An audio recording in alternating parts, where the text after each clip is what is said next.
What if I told you that there was better whiskey to drink than Johnnie Walker Black Label? Now, some of you watching this will go, hell yeah, we know there's better whiskey to drink than Johnnie Walker Black Label. But a lot of you, and for good reason, will believe that Johnnie Walker Black Label is great whiskey. And it is. So today we've got 5 expert picks on what to drink if you like drinking Johnnie Walker Black Label. Now, I am not a whiskey expert. I like whiskey. I would call myself a specialist. And Phil Dwyer here. Hello. He is not a whiskey expert, but he is from the Whisky Wednesday YouTube channel. So if you want to go and give his channel a watch, there's loads and loads and loads of whiskey reviews. So Phil, thanks for coming along today. Thank you for having me, Mark. Pleasure to finally be in this office. Yeah, it's great. And we're hoping that this framing is going to work for you. So what do you think of this format in the comments? Let us know, because Johnnie Walker, I mean, it really is the GOAT, isn't it? Like, it's the one. It's the industry leader, trendsetter, global market sale trendsetter. It's the bottle. It is, and it's what we all start our whiskey journey with. So many people would have picked up a bottle of Johnnie Walker Black Label to get started, and you're not alone. 8 bottles a second of this stuff is sold. So 8 bottles a second, that's just absolutely insane. But anyway, we mentioned that we've got whiskey experts talking on this channel today, or picking these bottles today. And the first one comes from Sarah Burgess. Do you know who that is? Well, Phil, do you want to introduce Sarah Burgess? Yeah, so Sarah was formerly the lead whiskey maker at Macallan. She's responsible for bottles like the One, the Genesis, one of the most leading names in sort of modern whiskey. She moved to the Lakes, I want to say like 2 years ago. I think it was 2017. I think it's terrifying. Maybe it was just a few years ago. Yeah, I remember Diwali was there for a while. Yes.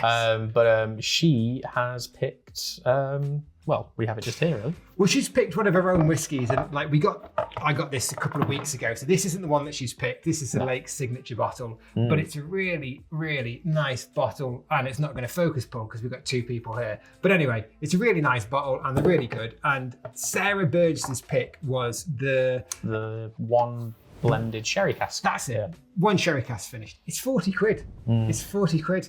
Yeah. And if you like Johnnie Walker, you may or may not know, or Johnnie Walker Black, you may or may not know that it's a peated whiskey, isn't it? There's bits in there. I mean, obviously Diageo own Talisker, Kalila, Lagavulin, and they can peat whatever other distilleries they want to.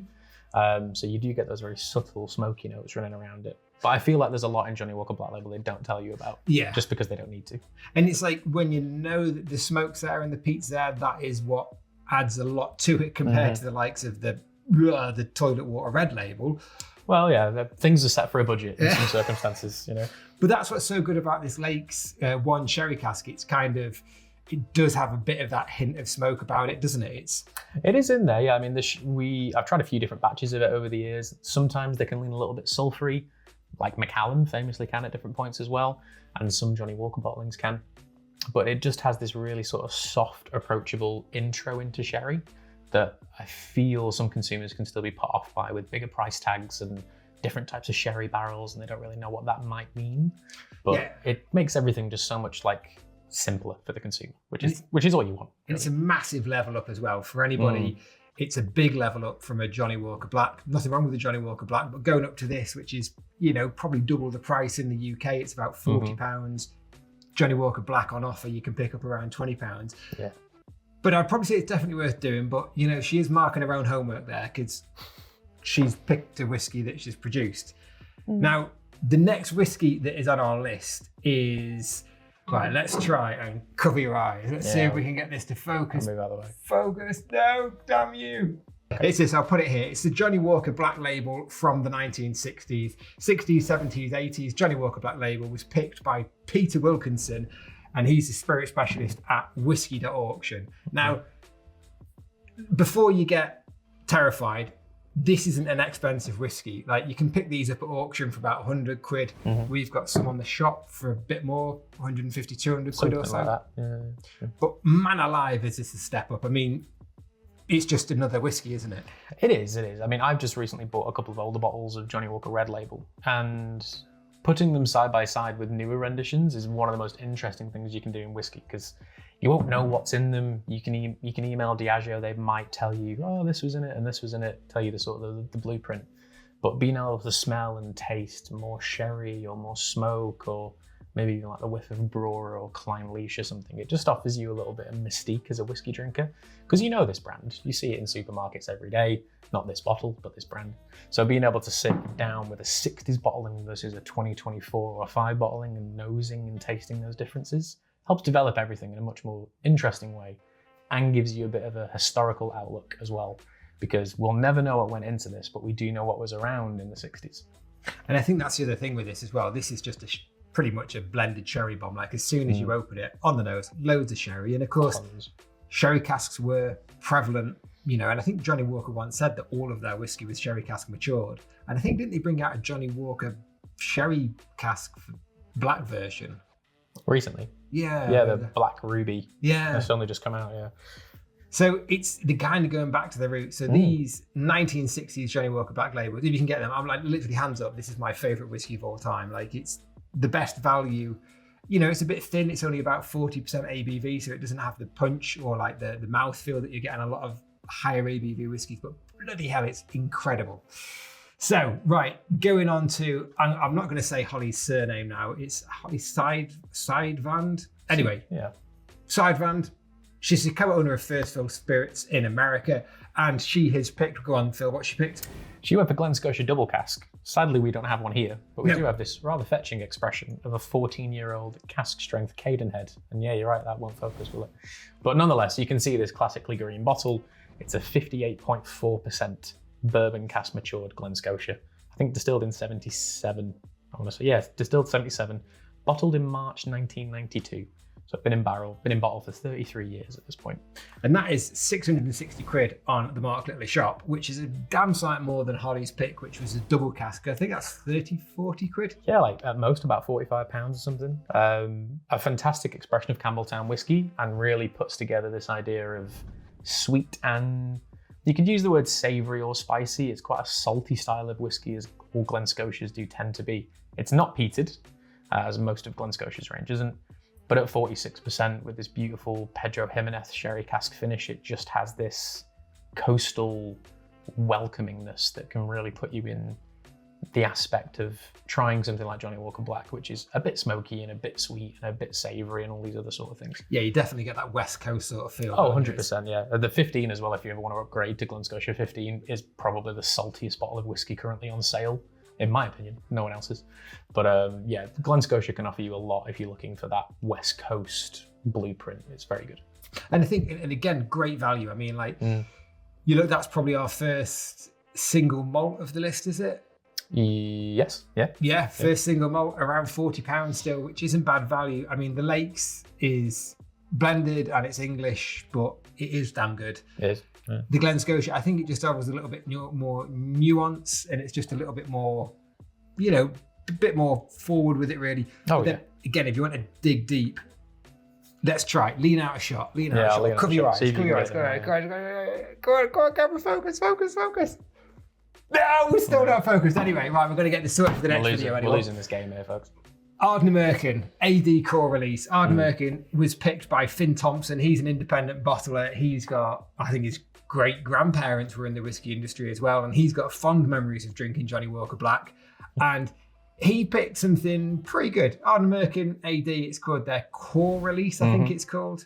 And Ardnamurchan is owned by Adelphi, also independent bottlers. And again, this is about £40 in the UK, and it's bloody good whiskey. It's a really good whiskey. For any of you that have followed Whisky Wednesday for a while, I've been a champion of Ardnamurchan for a long time, certainly in the last couple of years, where I've managed to get hold of limited releases and open them. But yeah, it's a blend of 50% of their own unpeated barley, 50% of their own peated barley. The level's pretty low with the peat. It's around sort of, I think it's between 25 to 35.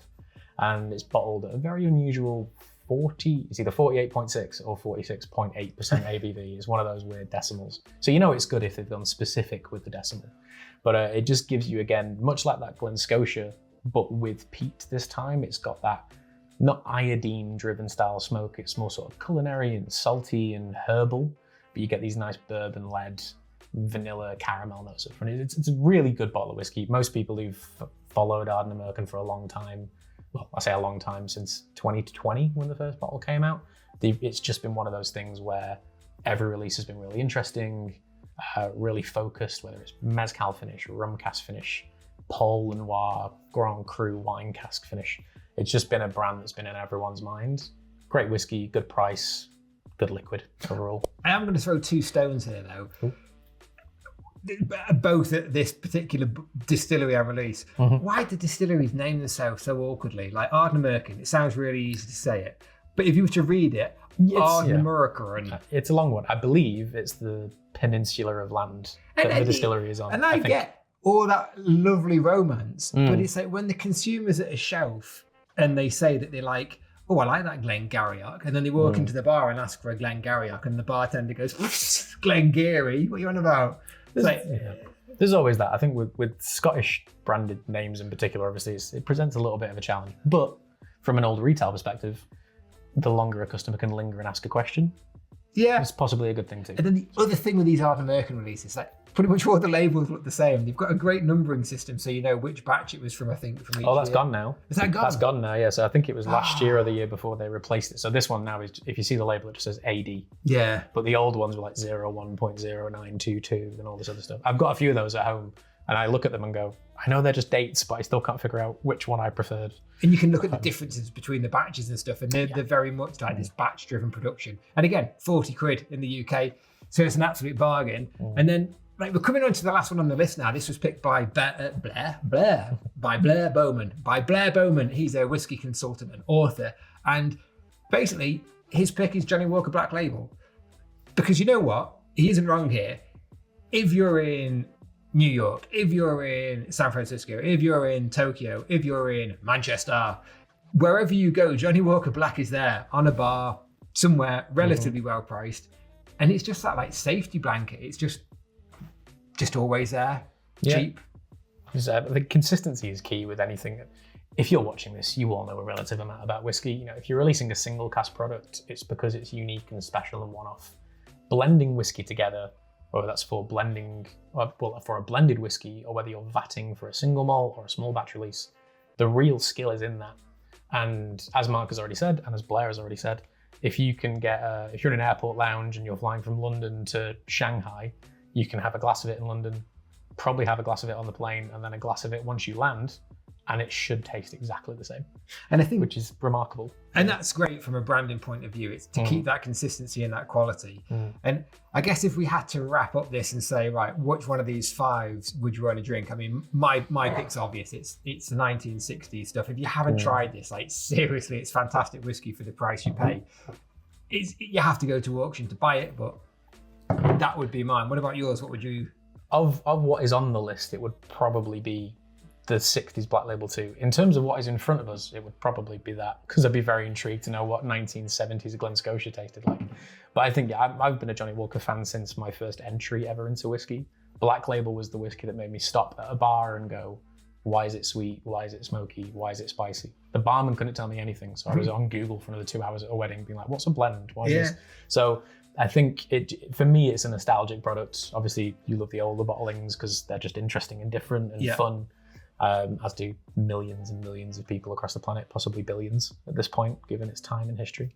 But yeah, I think of the list, I'd probably go for the Black Label, the 60s bottling. Well, there you go. If you want an alternative to Johnnie Walker Black, you need to drink Johnnie Walker Black.